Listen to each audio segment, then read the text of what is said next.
Hello friends, welcome to a new video of BML two education point.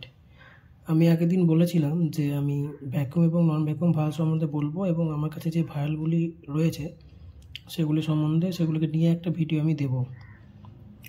তো আজকে আমার কাছে 4 রকমের ভায়াল আছে।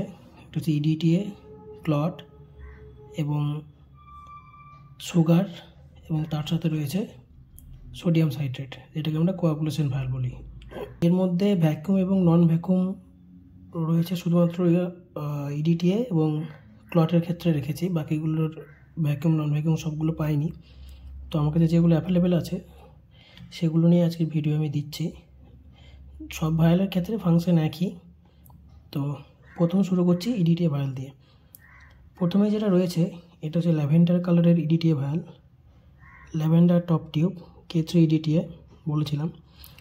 এটা হচ্ছে ভ্যাকুয়াম ভায়াল এবং এই ভ্যাকুয়ামটার এখানে যে কালো দাগটা রয়েছে, আমি একদিন বলেছিলাম যে কালো দাগ থাকে, এটা হচ্ছে মার্ক। এই আপ টু মার্ক অবধি আমরা ব্লাডটাকে নেব, যাতে ব্লাড টু অ্যান্টিকোয়াগুলেন্ট যে রেশিও সেটা বজায় থাকে। এর অ্যান্টিকোয়াগুলেন্টটা এই ভায়ালের গায়ে কোট করা আছে, সেটা আমরা দেখতে পাচ্ছি পরিষ্কার। এখানে রয়েছে ইডিটিএ, K3 ইডিটিএ, এবং এই যে মার্ক রয়েছে এই মার্ক অবধি আমরা এক্ষেত্রে ব্লাডটাকে নেব। এবং এটা হচ্ছে একটা ভ্যাকুয়াম ভায়াল। ভ্যাকুয়াম ভায়ালের ফাংশন কি, এখানে অলরেডি ভ্যাকুয়াম রয়েছে, যেটা হচ্ছে কি করে, আমরা নন ভ্যাকুয়াম ভায়ালের ক্ষেত্রে আমরা সিরিঞ্জ থেকে ব্লাড নিয়ে তারপরে ঢালি, কিন্তু ভ্যাকুয়াম ভায়ালের ক্ষেত্রে আমাদের ভ্যাকুটেনার ইউজ করি এবং সেখানে আমরা এই ভায়ালের মুখটাকে ইনসার্ট করব এবং যতটা দরকার ঠিক ততটা পরিমাণেই এই এতটা মার্ক অবধি এই ভায়ালটার ক্ষেত্রে এই ব্লাডটায় অটোমেটিক টেনে নেয় ভ্যাকুয়ামের মাধ্যমে। তো এই গেল ইডিটিএ ভায়ালের ভ্যাকুয়াম ভায়াল সম্পর্কে। এরপর রয়েছে ইডিটিএ নন ভ্যাকুয়াম। এটা হচ্ছে ইডিটিএ নন ভ্যাকুয়াম, এখানে লেখা আছে এটাও K3 ইডিটিএ, এটা পিঙ্ক টপ টিউব। এটা হচ্ছে ইডিটিএ নন ভ্যাকুয়াম ভায়াল। এখানেও আপ টু দ্য মার্ক রয়েছে। এটা যখন আমরা ব্লাড নেব তখন আমরা সিরিঞ্জে নিয়ে তারপর ব্লাডটাকে এতটা অবধি ঠিক ঢালবো এবং তারপর এটাকে আমরা ব্লাড এভাবে ধরে আমরা এরকম উপর নিচ করে 5 to 6 টাইম এটাকে মিক্স করব। এরপরে আমার কাছে রয়েছে ক্লট অ্যাক্টিভেটর ভায়াল। এটা হচ্ছে red top tube clot activator. এটা কোনো জেল ভায়াল না, এখানে জেল নেই, এটা নর্মালি ক্লট অ্যাক্টিভেটর, ঠিক আছে। নন ভ্যাকুয়াম ভায়াল, এটা ভ্যাকুয়াম না, নন ভ্যাকুয়াম ভায়াল। এটাতেও মার্ক করা আছে, এই আপ টু দ্য মার্ক অবধি আমাদেরকে ব্লাডটা নিতে হবে। এই যে মার্ক আমি আঙুলের সাহায্যে দেখাচ্ছি, এই মার্ক অবধি এটাতে ব্লাড নেব। এটা হচ্ছে ক্লট অ্যাক্টিভেটর নন ভ্যাকুয়াম ভায়াল। এরপরে রয়েছে এসএসটি ভায়াল, যেটা হচ্ছে ভ্যাকুয়াম ভায়াল। এই যে নিচে যে জেলটার কথা বলেছিলাম, সিরাম সেপারেটর জেল এটাকে বলা হয়, বা পলিমার জেল, এটাকে আমরা বলি এসএসটি ভায়াল বা সিরাম সেপারেটর টিউব। এই যে জেলটা রয়েছে, এই জেলটা সাথে এখানে ক্লট অ্যাক্টিভেটরও রয়েছে। এই জেলটা কি করে, ব্লাড সেল আর সিরামটাকে সেপারেট করে।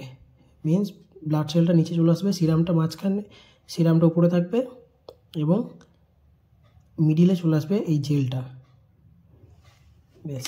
এরপরে রয়েছে আমার কাছে সুগার ভায়াল, সোডিয়াম ফ্লোরাইড ভায়াল যেটাকে আমরা বলি। এটাও নন ভ্যাকুয়াম, এখানেও মার্ক দেওয়া আছে। এই আপ টু দ্য মার্ক অবধি আমরা সব ক্ষেত্রে ব্লাড নেব। এরপরে রয়েছে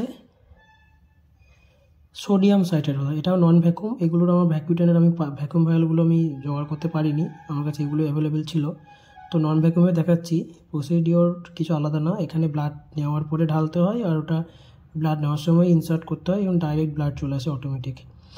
এটা হচ্ছে সোডিয়াম সাইট্রেট, এটা হচ্ছে 2 ml।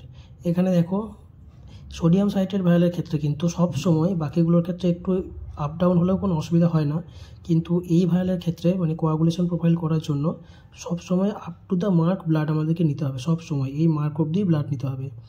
এই মার্ক অবধি যদি ব্লাড না নিই তাহলে আমাদের অনেক প্রবলেম হবে, রেজাল্ট ঠিকঠাক দেবে না। তো সেক্ষেত্রে সোডিয়াম সাইট্রেট ভায়ালের ক্ষেত্রে সব সময় আপ টু দ্য মার্ক। আর এই যে নিচে সোডিয়াম সাইট্রেটটা লিকুইড ফর্মে রয়েছে, দেখতে পাচ্ছ, এই যে 3.2% লেখা আছে সোডিয়াম সাইট্রেট, 3.2%, 2 ml ভায়াল। তো এক্ষেত্রে মার্ক অবধি ব্লাডটা আমরা নেব। তো এই ছিল আজকের ভিডিও। পরবর্তীকালে যখন আমি ব্ল্যাক ভায়াল এবং বাকি ভায়াল যেগুলো রয়েছে সেগুলো অ্যারেঞ্জ করতে পারবো, আমি সেগুলো নিয়ে একটা ভিডিও দেবো। আপাতত আমার কাছে এগুলোই অ্যাভেলেবেল ছিল, তাই এগুলো সম্বন্ধেই বললাম। তো ভিডিওটা যদি ভালো লেগে থাকে অবশ্যই আমার চ্যানেলটিকে সাবস্ক্রাইব করবে এবং আমার ভিডিওটিতে একটা লাইক করবে এবং ভিডিওটাকে অবশ্যই শেয়ার করবে। এবং পরবর্তী ভিডিওর জন্য অবশ্যই আমার চ্যানেলটিকে ফলো করো এবং সাবস্ক্রাইব করে রাখো। Thank you.